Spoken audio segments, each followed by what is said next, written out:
नमस्कार, मी हर्षाली. हितगुज या आपल्या खास कार्यक्रमात आपल्या सर्वांचं स्वागत. या कार्यक्रमात आपण विविध आजार त्यावरील उपचार याबद्दल चर्चा करत असतो आणि आजचा आपला जो विषय आहे तो म्हणजे एपिलेप्सीबद्दल जागरूकता आणि यावर मार्गदर्शन करण्यासाठी आपल्यासोबत जोडले गेलेले आहेत डॉक्टर आनंद सोनी. डॉक्टर, स्वागत आहे तुमचं. नमस्कार. तर डॉक्टरांबद्दल थोडक्यात जाणून घेऊयात. डॉक्टर आनंद सोनी हे सल्लागार न्यूरोलॉजिस्ट आहेत. त्यांनी MGM मेडिकल कॉलेज औरंगाबादमधून MBBS पूर्ण केलं, मुंबईच्या सायन हॉस्पिटलमधून MD आणि मुंबईच्या नायर हॉस्पिटलमधून DM न्यूरो पूर्ण केलं आणि विविध न्यूरोलॉजिकल विकारांवर उपचार करण्याचा 12 वर्षांचा त्यांचा अनुभव आहे.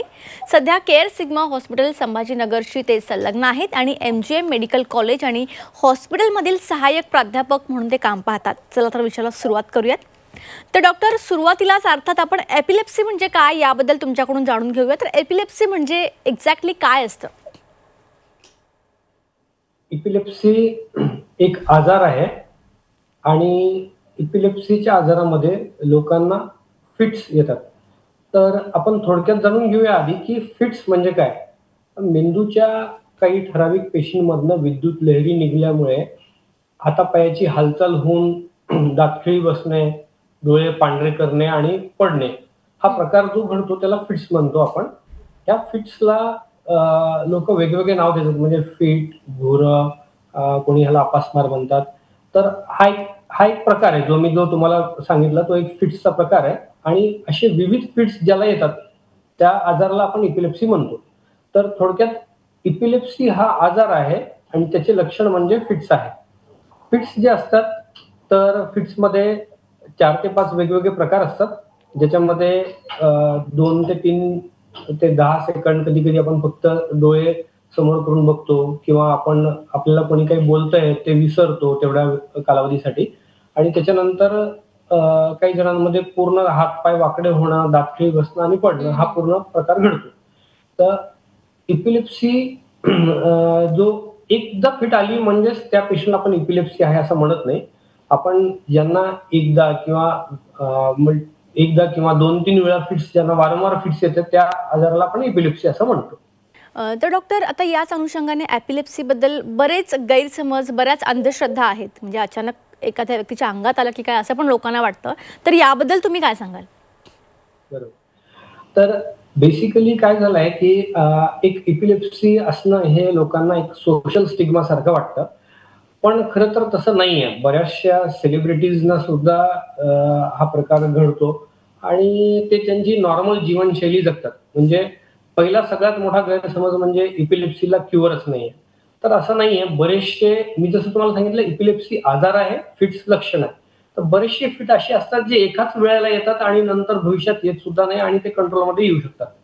पण काही विशिष्टच आहे ज्यांना आपल्याला ठराविक जास्त कालावधीसाठी मेडिसिन्सचं घ्यावं लागतं. तर पहिला जो गैरसमज आहे की इपिलेप्सी इज नॉट क्युरेबल. तुम्ही जर गुगल जरी केलं तर इज इपिलेप्सी क्युरेबल, तर दुसरं त्याच्यामध्ये खाली येतं इपिलेप्सी इज नॉट क्युरेबल. तर बेसिकली हा एक गैरसमज आहे. ह्याच्यात विविध प्रकार आहेत जसं मी तुम्हाला म्हणलो, आणि काहींना इलाज आहे, काहींना वेळ लागतं आणि काहींना सतत मेडिसिन्स घ्यायची गरज पडू शकते. दुसरा जो गैरसमज आहे की हे अमावस्या आणि पौर्णिमालाच होतं, तर हा जादू टोण्याचा प्रकार आहे. तर आता आपण बघतोय की आपलं सायन्स एवढं पुढे गेलंय की आपण विविध कुठल्या पेशीमधनं ती विद्युत लहर निघते आहे हे सुद्धा आपण जाणून घेतो. असं असताना सुद्धा हा विचार करणं फार चुकीचं आहे. तर ह्याचं काय की कधी कधी ते 15 दिवसांनी, कधी महिन्यांनी येतं, ह्याचा अर्थ त्याचा काही अमावस्या किंवा पौर्णिमाशी काही संबंध नाही. तिसरा हा जादूटोणा किंवा याचा प्रकार नसून हा प्युअरली वैज्ञानिक एक आजार आहे, ज्याच्यापासून, त्या लहरीपासून काही जणांना विविध भागापासून करंट निघल्यामुळे असा प्रकार घडतो. तर ह्याचे कारण आपण नंतर जाणून घेऊया. आपण आधी गैरसमज बद्दल अजून मला सांगायचंय की बऱ्याच जणांना वाटतं की बाबा ह्याच्या गोळ्या आयुष्यभरच घ्याव्या लागतील. मी तसं तुम्हाला म्हणलं की ह्याचं वर्गीकरण आपल्याला करावं लागतं. ठराविक जणांना काही गोळ्या जास्त दिवस घ्याव्या लागतात, काही जणांना 2 वर्षांनंतर सुद्धा बंद होऊ शकतात. चौथा आहे की गोळ्यांचे फार साईड इफेक्ट होतात, असं लोकांमध्ये गैरसमज आहे. तर ठराविक गोळ्यांचे काही साईड इफेक्ट असतात, त्याच्याबद्दल आपण पेशंटला समजावून सांगतो. त्यांना काही साईड इफेक्ट असल्यास ते परत आपल्याला येऊन भेटतात, त्याच्याबद्दल आपल्याला करता येते. बऱ्याचदा काय असतं की आपल्याकडे बरेच असे बाहेर सल्ले देणारे असतात की ते म्हणतात की गोळ्या घेऊ नको, गोळ्या घेणं चांगलं नाही, गोळ्या बंद करून टाक, गोळ्यांनी किडनीवर असर पडतं, हे बरेचसे गैरसमजांमुळे काय होऊन जातं की पेशंट मध्येच गोळ्या बंद करतं आणि अ, त्याच्यामुळे त्याला कुठेही हा प्रकार घडण्याची शक्यता असते. आता ह्या आजाराचं दुर्भाग्य असं आहे की याच्यामध्ये जो माझ्या माणसाला होतं त्याला हे कळतच नाही की त्याला काय झालंय. तो 2 ते 3 मिनिटं, कधी-कधी 5 मिनिटं तो बेशुद्ध अवस्थेमध्ये असतो. आणि ह्याचे किती परिणाम होऊ शकतात त्याला येण्याचे, हे जो सल्ला देणारा असतो त्याला समजत नाही, की तो अनावश्यकरित्या किंवा हे झोपेची गोळी आहे, ह्याच्याने किडनीवर असर पडेल. तर हे झोपेची गोळी नसते. याच्यामध्ये काही गोळ्या असतात ज्याच्याने झोप येऊ शकते, पण ह्याचा अर्थ ते झोपण्यासाठी दिलेल्या नाहीयेत. दुसरी गोष्ट आहे, की किडनीवर आजार होण्यासारख्या ह्या गोळ्या नाहीयेत. ह्याच्यामध्ये काही जणांना लिव्हरवर त्रास होऊ शकतो, पण आपल्याला त्याचं चेक करत राहावं लागतं. म्हणजे बऱ्याच वर्ष गोळ्या घेतल्यानंतरचा तो प्रॉब्लेम असतो. तर आणि तेही फार ठराविक जणांना होत असतं. म्हणजे कधी 4% किंवा 5% लोकांना ते व्हायची भीती असते. तिसरा जो गैरसमज आहे, की याच्यामध्ये जेव्हा पण होतं, तर लोकं दातखिळी असते ती दातखिळी काढायचा प्रयत्न करतात आणि ते दातखिळी काढण्यामध्ये ते स्वतःचे हात इंज्युअर करतात. दुसरं आहे ते दाताच्या मध्ये काहीतरी घुसवण्याचा प्रयत्न करतात किंवा कांदा लावायचा प्रयत्न करतात. तर ह्या ज्या सगळ्या गोष्टीमध्ये काही वैज्ञानिक दृष्टिकोन नाहीये. नॉर्मली सुद्धा 2 ते 3 मिनिटांमध्ये ती विद्युत लहर थांबते आणि पेशंट बरा होतो. पण त्याच्यामुळे काय असतं, की ह्या सगळ्या प्रकारामुळे तिथे गर्दी जमून जाते बऱ्याचदा. पेशंटला ऑक्सिजनचा श्वास घ्यायचा त्रास असतो त्याच्यामध्ये त्यावेळेला आणि त्यावेळेला गर्दी न करता तिथे त्याला मोकळा श्वास घेऊ द्यायची गरज आहे. फक्त पेशंटला आपल्याला एका पूसवर म्हणजे एका अंगावर करावं लागतं, की ज्याच्याने त्याची लाळ आणि थुंकी गळू नये आणि दुसरं म्हणजे त्याला मार कुठे लागला नाही पाहिजे एवढी आपल्याला काळजी घ्यावी लागते. 5वा जो गैरसमज आहे, की याच्यावर कोणती पॅथी घ्यावी, हा पॅथी घ्यावी का ती पॅथी घ्यावी का? तर अ, वैज्ञानिक दृष्ट्या जी पॅथी आहे, ज्याच्यावर आपल्याला विश्वास आहे, ती पॅथी कंटिन्यू करावी. पण ज्याच्यावर नंतर जर त्यांना त्याच्यानंतर सुद्धा काही प्रॉब्लेम असेल, तर त्यांनी सतत जे डॉक्टर आहेत, त्यांना परत येऊन भेटावं, की बाबा मला हे खाल्ल्यावर सुद्धा त्रास झालाय किंवा नाही झालाय आणि त्याच्यानुसार गोळ्यांचे चेंजेस आपल्याला करता येऊ शकतात. 5वा जो गैरसमज आहे त्याच्यामध्ये की हे आल्यानंतर कांदा लावणे. तर मी जसं तुम्हाला म्हटलं, की 2 ते 3 मिनिटानंतर ते ऑटोमॅटिक थांबल्यामुळे कांदा लावा किंवा तत्सम प्रकार आपल्याला करायची गरज नाही. चप्पल लावणे.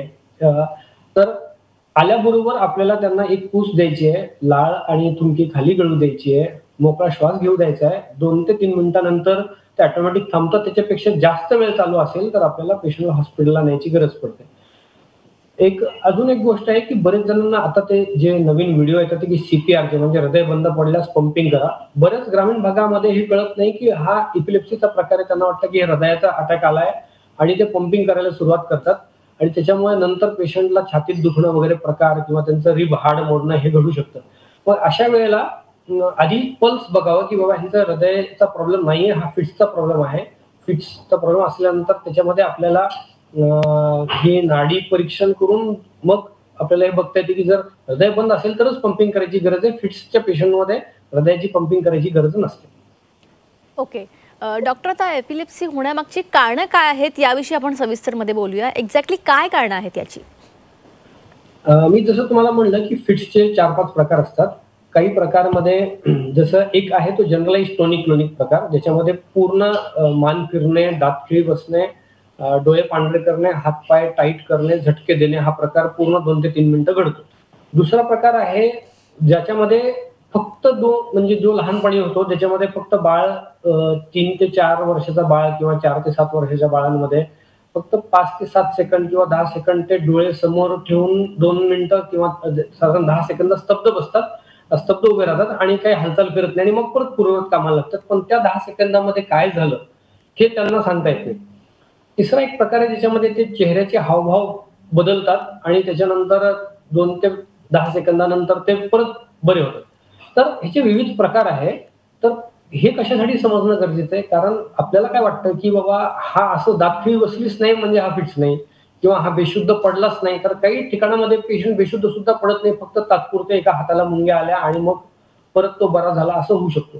तर फिट्सचे विविध प्रकार आहे. काही सेन्सरी म्हणजे ज्याच्यामध्ये फक्त मुंग्या आल्या, काही ऑक्सिपिटल म्हणजे ज्याच्यामध्ये डोळ्यावर फक्त काही तारे चमकले आणि मग फिट्स आली. अशा प्रकारचे विविध प्रकार घडतात. तर होण्यामागची कारणं काय आहे? पहिला आहे सगळ्यात आधी, की जन्मतः कधी-कधी काही बाळांना डिलिव्हरीला उशीर झाल्यानंतर मेंदूला ऑक्सिजन न मिळाल्यावर त्याच्या मेंदूवर असर असतं. त्याच्यापासून ही विद्युत लहर निघते.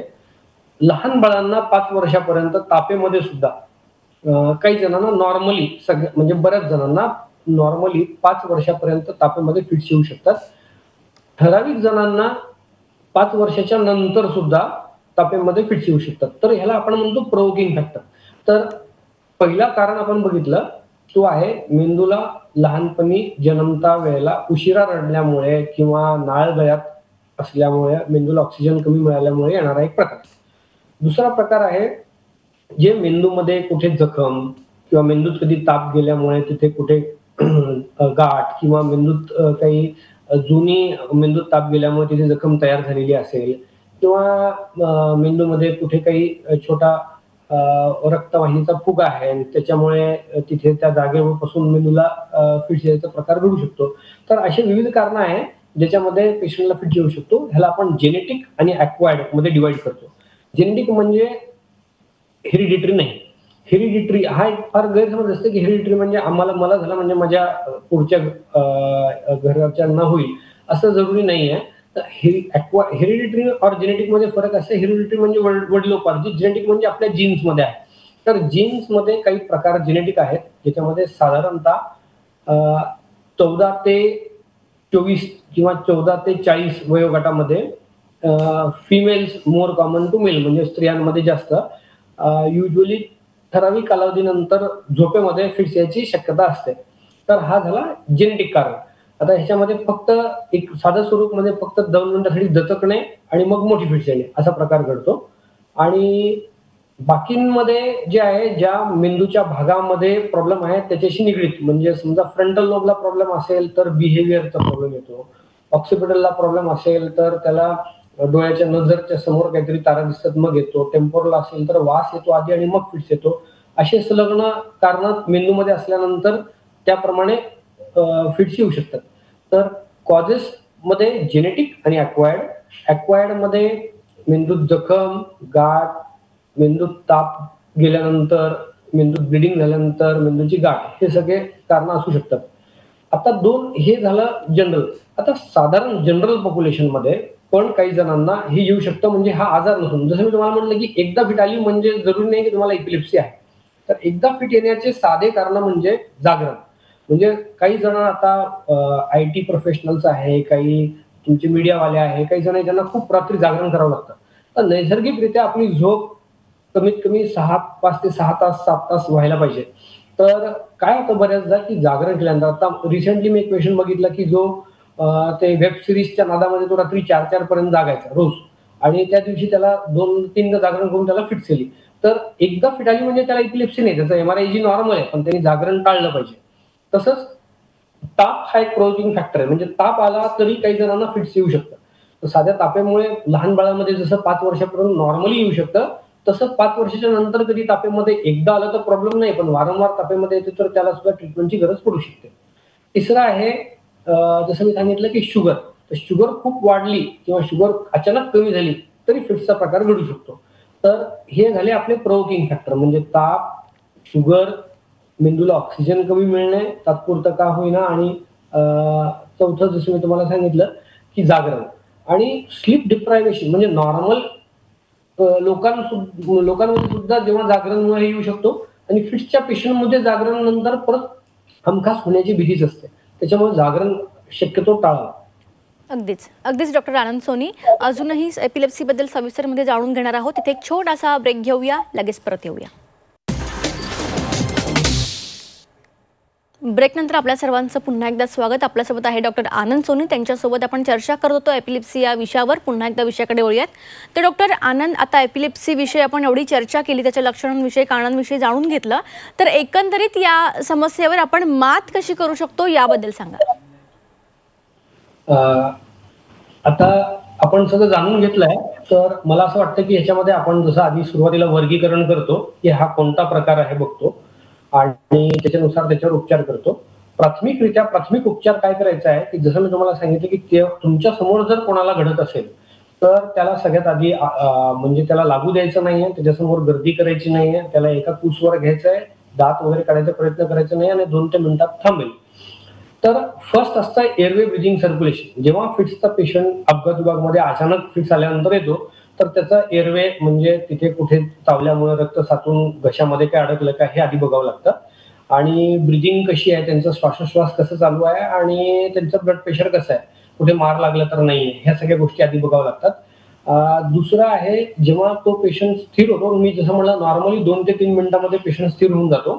स्थिर झाल्यानंतर त्याला आपल्याला आय विटनेस अकाउंट म्हणजे काय झालं होतं, कसं झालं होतं, ह्यांना आधीचा आजार आहे का किंवा गोळ्या चालू होत्या का हे विचारावं लागतं.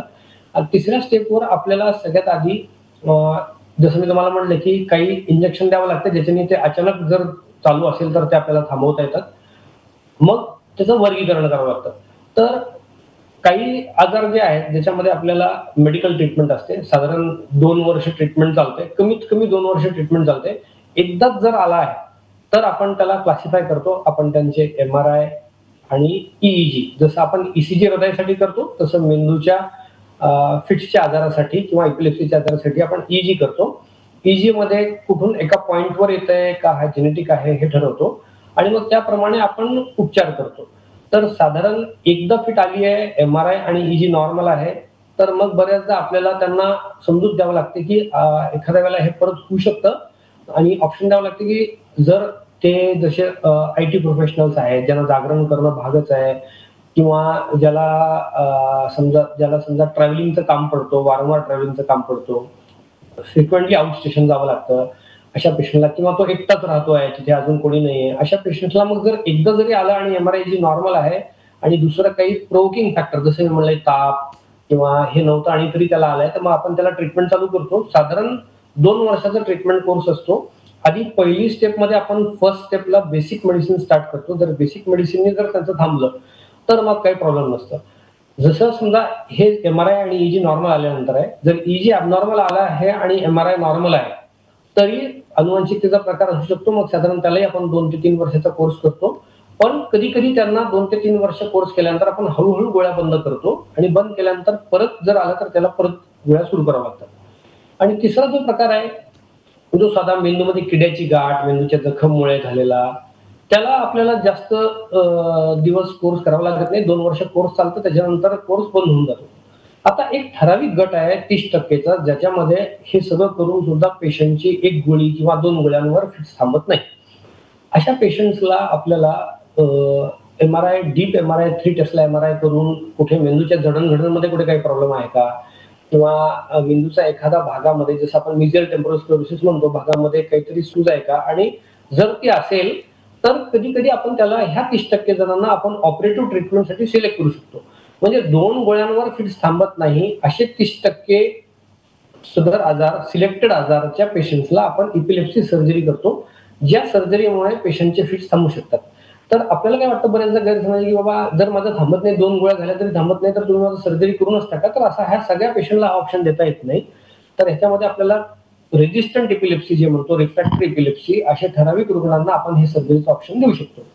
पण त्यासाठी आपल्याला पूर्ण स्टेप्स घ्यावं लागतात. हा खरंच कॅन्डिडेट आहे का बघावं लागतं, हे केल्याने खरंच त्याचं थांबणार आहे का हे बघावं लागतं आणि मगच आपण सर्जिकल ऑप्शन हा विचार करू शकतो.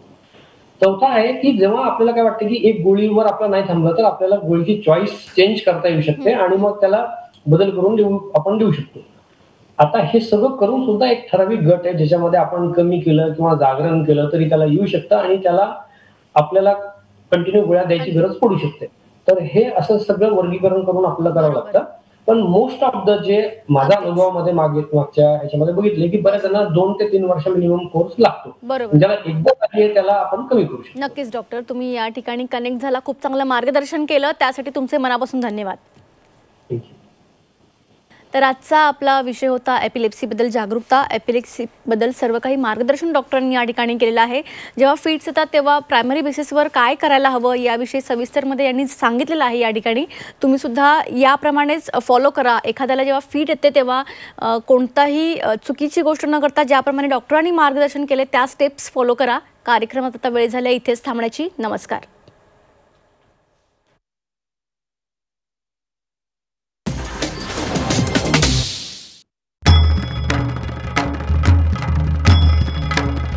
भंडाऱ्याची उधळण म्हणजे